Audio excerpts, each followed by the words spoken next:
டிஎஸ்டோ சீரியல்ல அடுத்த வர எபிசோட்ல என்ன மாதிரியான ட்விஸ்ட் எல்லாம் இருக்க போகுதுங்கிறத இந்த வீடியோல பார்க்கலாம். வடிவு சக்திவேல் குமார் 2 பேரும் சொன்ன விஷயத்த யோசிச்சுட்டு இருக்காங்க. அப்ப முத்துவேல் வராங்க. முத்துவேல் வடிவுன்னு சொல்லி கூப்பிட்டா கூட வடிவுக்கு காதே கேட்கறது கிடையாது. உடனே வடிவுன்னு சொல்லி திரும்ப கூப்பிடுறாங்க. சொல்லுங்க என்ன விஷயம் சொல்லி கேக்குறாங்க. என்ன வடிவு, உன்னை நான் கூப்பிடுறேன், காது கேட்காத மாதிரி உட்கார்ந்துட்டு இருக்க, அப்படி என்ன பலமா யோசிச்சுட்டு இருக்கேன்னு சொல்லி கேக்குறாங்க. எதையும் பத்தி இல்லைங்க, நம்ம ராஜியை பத்தி தான் யோசிச்சுட்டு இருக்கேன். சக்திவேல் தம்பியும் குமாரும் சொன்னதை யோசிச்சு பார்த்துட்டே இருக்கேன். ஆமாங்க, எனக்கு சந்தேகமா தான் இருக்கு. சக்திவேல் தம்பி சொல்ற மாதிரி ராஜி கர்ப்பத்தை கலைக்க பிளான் போட்டுதான் இப்படி ஒரு விஷயத்த பண்ணிட்டாலும் எனக்கு தோணுதுன்னு சொல்லி வடிவு சொல்றாங்க.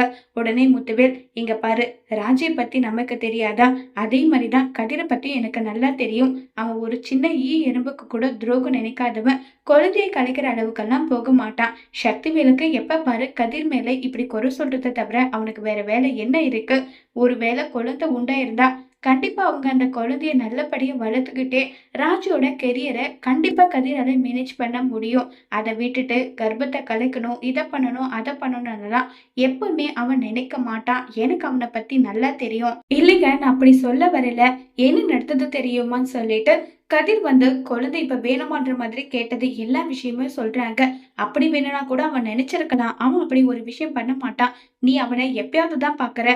அவன் கூட நான் பேசியிருக்கேன், பழகியிருக்கேன். சில நேரத்துல அவனுக்கு துணையா நான் நின்றுருக்கேன். கதிரோட குணம் என்ன, அவன் கேரக்டர் என்னன்றது எனக்கு நல்லா தெரியும். நீ தேவையில்லாமலாம் யோசிச்சுட்டு இருக்காதுன்னு சொல்லிட்டு முத்துவேல் ரொம்பவே கோவமா வடிவு கிட்ட பேசுறாங்க.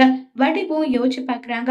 ஒவ்வொரு விஷயத்திலுமே நம்ம கதிரை சந்தேகப்படுறோம். கடைசியில கதிர் எந்த ஒரு தப்புமே பண்ணிருக்க மாட்டான். கதிர் முன்னாடி நம்ம மன்னிப்பு கேட்கிறோம். கண்டிப்பா கதிர் அப்படி ஒரு விஷயம் பண்ணிருக்க மாட்டான்னு சொல்லிட்டு 2 பேருமே முடிவு பண்றாங்க.